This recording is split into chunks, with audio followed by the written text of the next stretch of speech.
how often do people approach you? It depends on where I set up.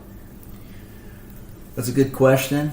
A lot of times, you think I'll set up alongside the road. I've been in like almost downtown Bozeman making a painting away from the river. I'll do like a trout side. It's like a 6 foot by 3 foot. It's big. The bigger the piece of Lex sand, less room for air. Yeah. Right? No one stops. Everyone's locked into their life, and they don't have time to swing by and, hey, what are you doing? Yeah. They just keep on driving. But I have had a couple people stop by, and those few people that have been very influential on the possibilities of where this art can go. One guy was like this founder of one of the most famous fly shops in Bozeman. He pulls up and he's like, "Oh my gosh, I've been guiding for 31 years. I've never seen anything like this." And he says, "Do you mind if I take a few pictures?" And I said, "No, go ahead, please do. Here's my card." Yeah. And so he's out there and he's snapping my pictures, and then he drives away. And so then I'm up there like, man, how am I going to get the word out that I'm doing this? So that fella, so I call up this magazine, and I'm telling them what I'm doing, the fly fishing magazine. And they're like, "Oh, we're already on to you. We heard from that guy. He sent us the pictures, and then he told us a little bit about you. You're in our March issue." I was like, "You got to be kidding me! I didn't even have to." Do you want an actual interview? Because I can give it to you. That's funny. Yeah, just amazing, and just almost every time I'm out, I think that is a sign that you're on to something a little bit magical. Yeah, definitely. With some people, and some people, they'll scoff at it, but those are the people that. How far away from the canvas or Lex are you with the pole? About 20 feet. 20 feet? You got a rod. Your rod is going to be 9 feet. Yeah. Unless I'm using the spay, that's 13 and a half. But you have to be efficient with your time, and you have to be efficient with your casts. And you're going to sacrifice, the more paint you put on the end, you're going to sacrifice accuracy with where you're going to strike. You have this nailed down to a science. If you want a yellow streak right here, you can hit that yellow streak. For the most part. What I like to do is I like to divide up my Lex sand into quarters. If I'm going to hit that upper left corner panel, I can usually do it. I'm probably about 70%, 80% on hitting that. So you're when you're out there fishing, you're trying to actually take away the paint. When you're out there fishing and you're trying to hit a hole, you're pretty damn good with that rod. Then you can hit a hole. Oh, if you're aiming for something, you're there. Oh, absolutely. And when you're fly fishing, you're looking for that perfect drift. Yeah. And a perfect drift is where you don't have as many mends. Most of the time, you're casting. And what happens is, have you ever fly fished? Very little. I literally learned how to cast, and then that was it. And then I watched River Runs Through It, and I've been intimidated ever since. Yeah, there's so your fly line will float and your fly will float, but if you throw your fly line into, say, a rushing torrent of water, but the fish are sitting right here, you have to flip your line back this way, trying to get your fly to stay there. Yep. Because it's going to be slower than what the current's doing. That's a lot of men. So you're fly fishermen are always looking for that perfect drift, and some holes are better than others.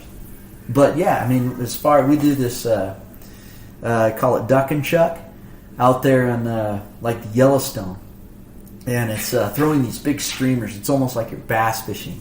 So you're floating down the river, and you're throwing your big streamer that's going to sink really quick into these pockets of water where the fish are sitting, and we're usually targeting big browns.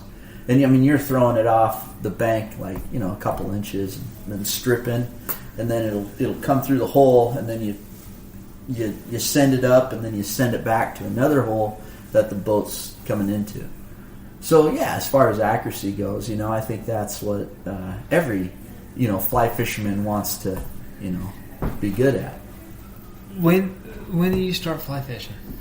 I started fly fishing when I was 8 years old. Nice. Yeah, my grandpa introduced me to it and got me a big 7-weight fiberglass rod. And we went down to the Stilly and we didn't catch a thing. We met this fella down there that said I should be fishing for steelhead. We just wanted to catch some trout. And then after that, I was out on Tom Cone Lake, and they had this old raft out there.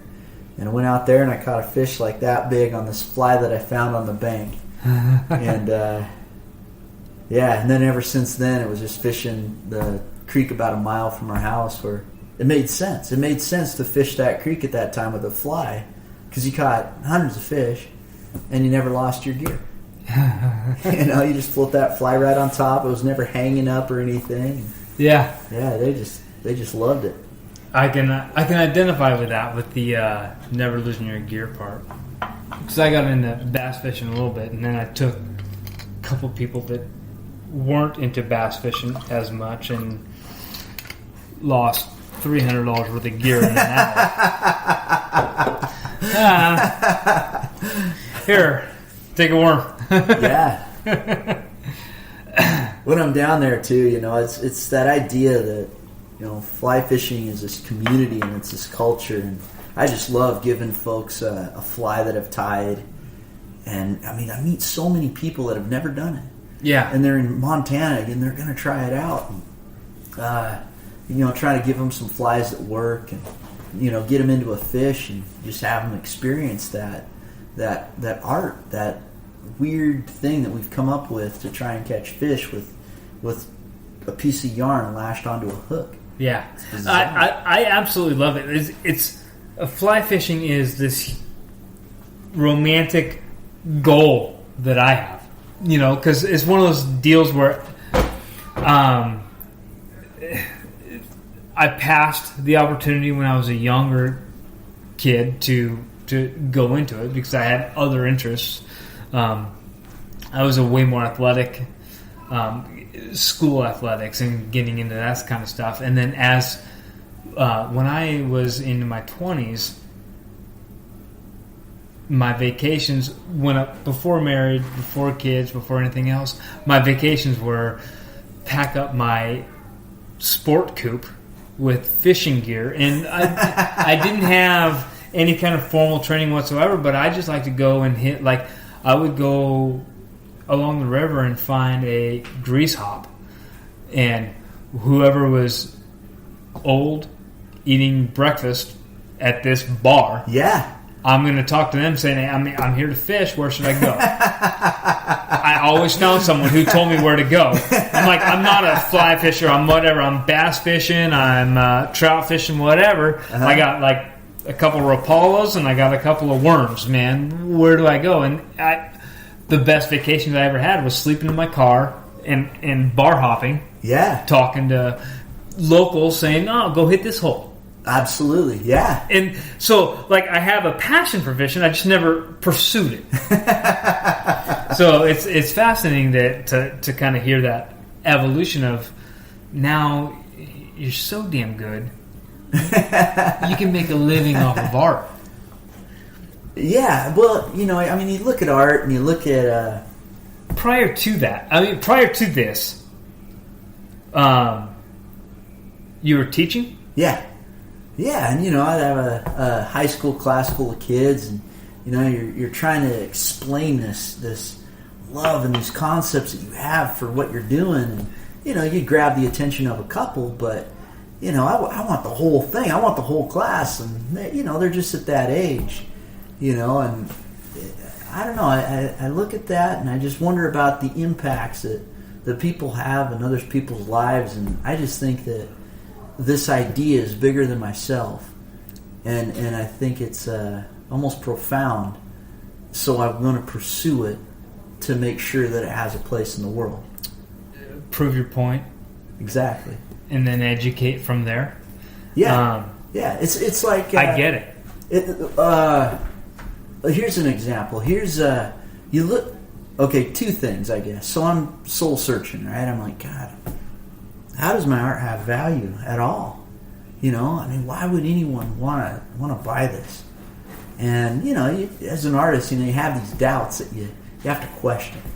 And the scenario I came up with is, what would happen if you think about like wars and things, and like the first thing that when countries are overtaken, first thing they do is knock the culture out. They're destroying the paintings. They're destroying the artwork. But it's like, imagine you have all your podcasts in a room, and for whatever reason, not to say that your podcasts aren't spread out and being recorded elsewhere, but say that they're all destroyed. How do you feel about that? Yeah, it's tough. It is, but why?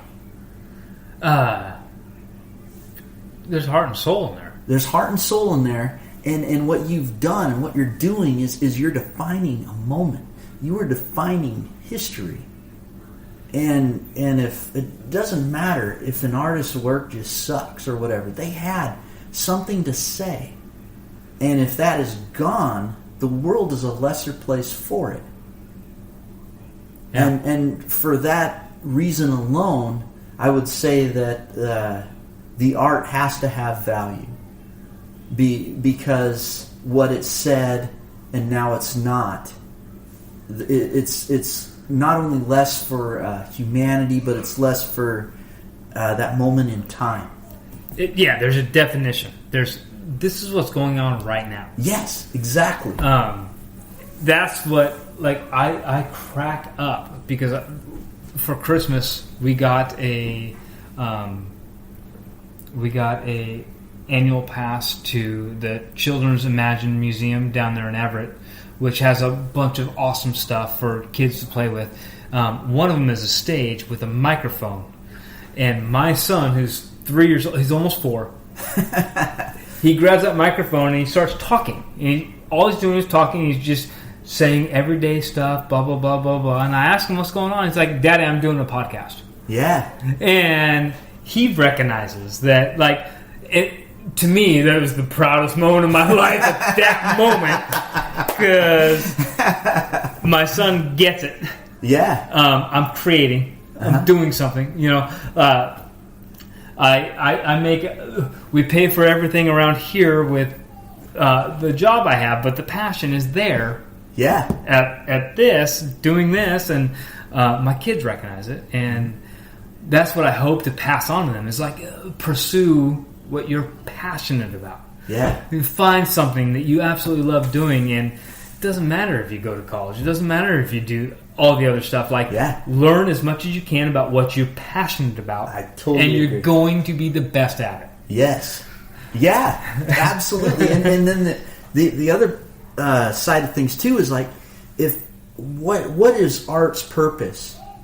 And I mean, I experienced that so much this year on Lake Louise up in Canada, one of the most famous lakes in the world.